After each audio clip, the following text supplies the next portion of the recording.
Hi, everyone. I'm James Garbutt. And I'm Denny Dumas. And this is the Garbutt Dumas Real Estate Podcast.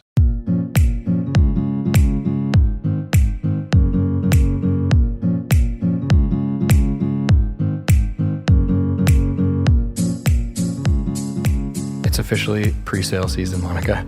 Seems like across Greater Vancouver, there are multiple projects launching in cities. And so we're just going to touch on a few that we've had some firsthand experience with in the last week or so.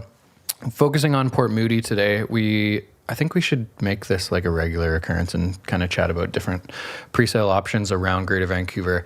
But there are a lot of them right now. So if you're interested in different cities outside of Port Moody, reach out to us. We'd love to chat with you. I know that I have clients looking at pre-sales in North Van, in False Creek, in North Burnaby, in Port Moody, and in the Fraser Valley. So we are kind of looking all over Greater Vancouver right now, and there are lots of different projects, but we want to chat and just kind of share some info about what's going on in Port Moody specifically, and share a couple of the projects that are launching. Well, one launched yesterday for sales, and then another one in June. Right. So if you live in Port Moody, you go down St. John's and you've probably seen the giant Chroma signs. There's Chroma by Fort Living that's coming to Port Moody.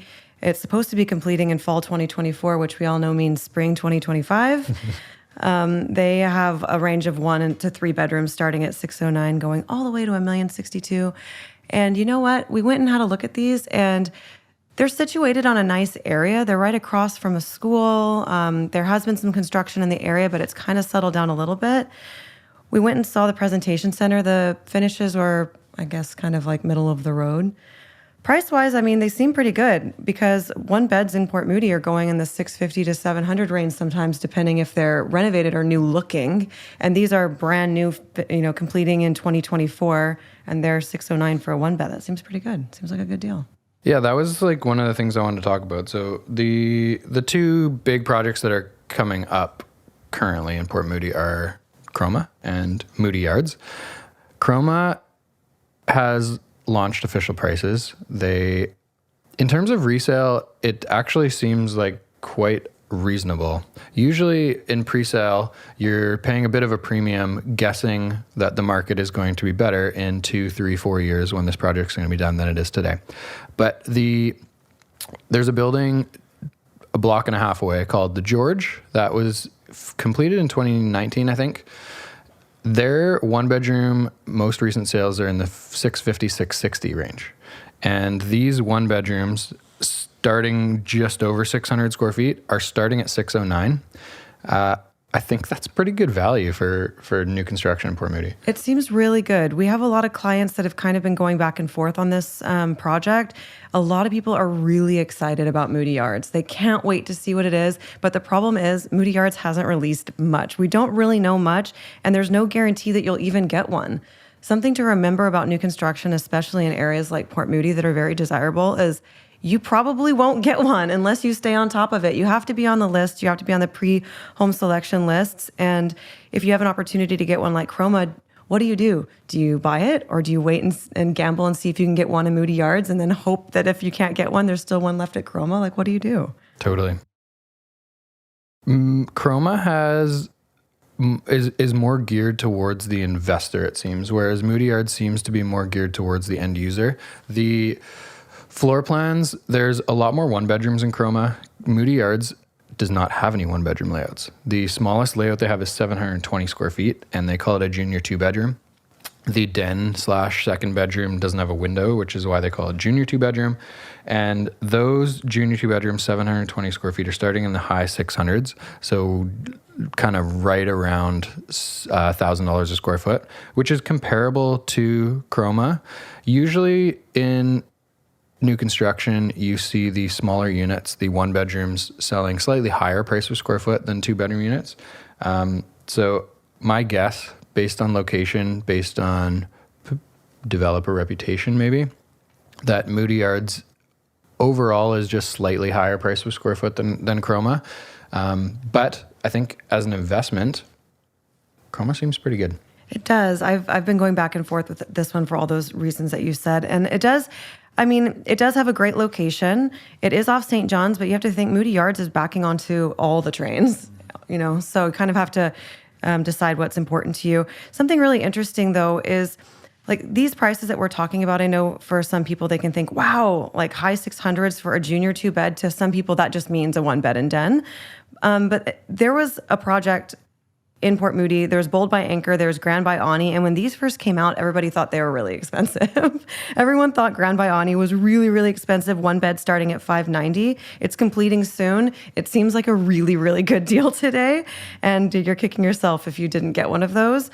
Same for Bold. They had 1-bed starting at $419,000, and those are also completing in spring 2024. They just got ahead of everybody. So those ones starting at $419 and these ones at Chroma starting at $609, it kind of gives you that feeling like, whoa, I better hop in so that I can afford a 1-bed in Port Moody. Yeah. Yeah. I think sharing price points from previous projects is not necessarily to scare you or say, wow, real estate is crazy expensive.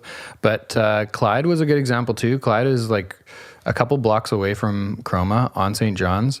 They are going to be, or they're supposed to be done fall of 2023, I believe. So they're about a year and a half away.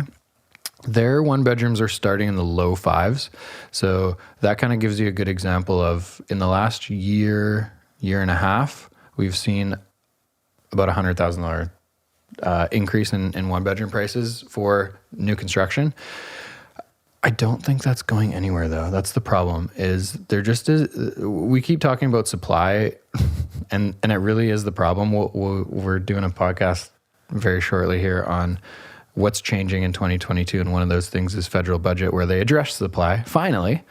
So we'll talk about that. But again, there just is not enough supply for how many people want to live in these cities. If we're talking Port Moody specifically, what's the residents in Port Moody right now? 65, 70,000? Oh, yeah. Yeah.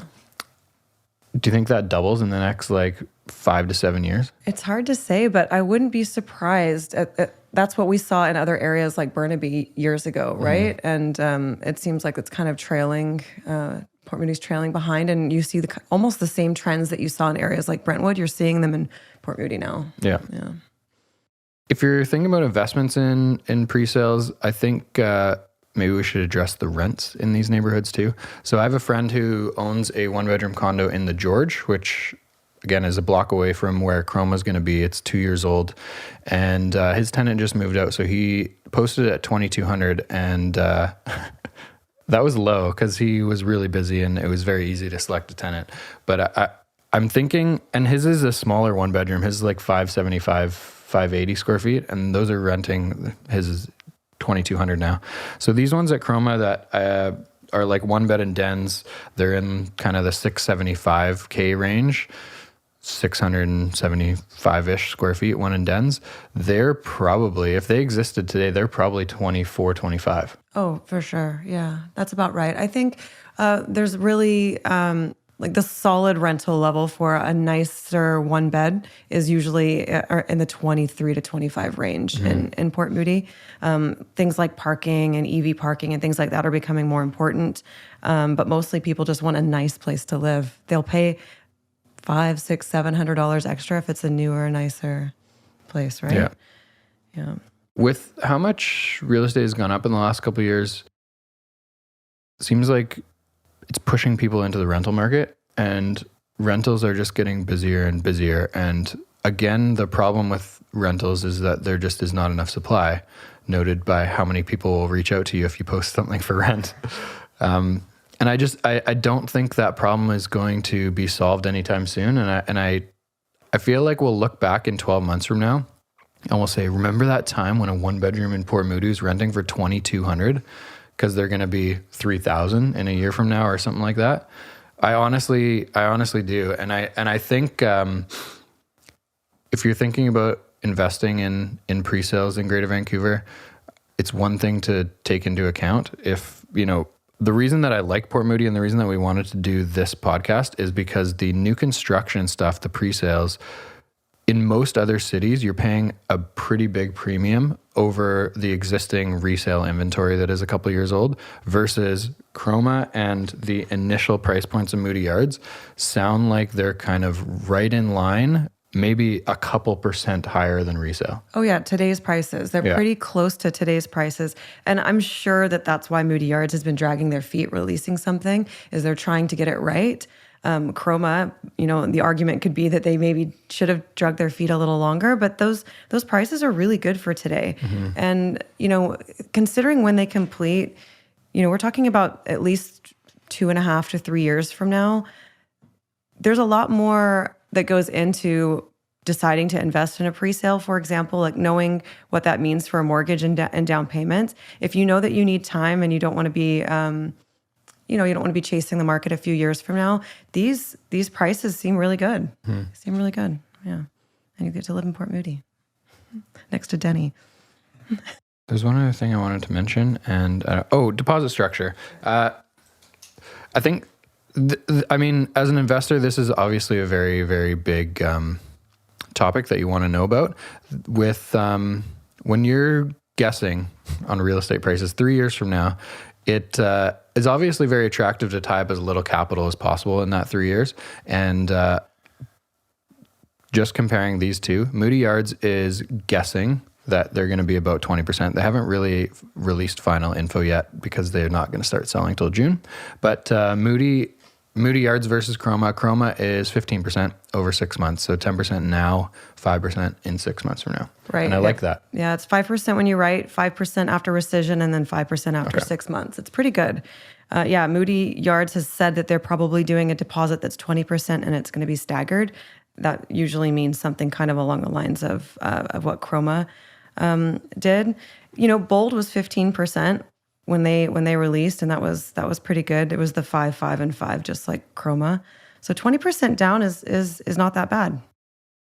Is Bold sold out too? Yep. Yeah. No, that's not true. Bold is it's substantially sold out, is what their website says. But they do have one sub penthouse and a penthouse left. Gotcha. Yep. Okay. Cool.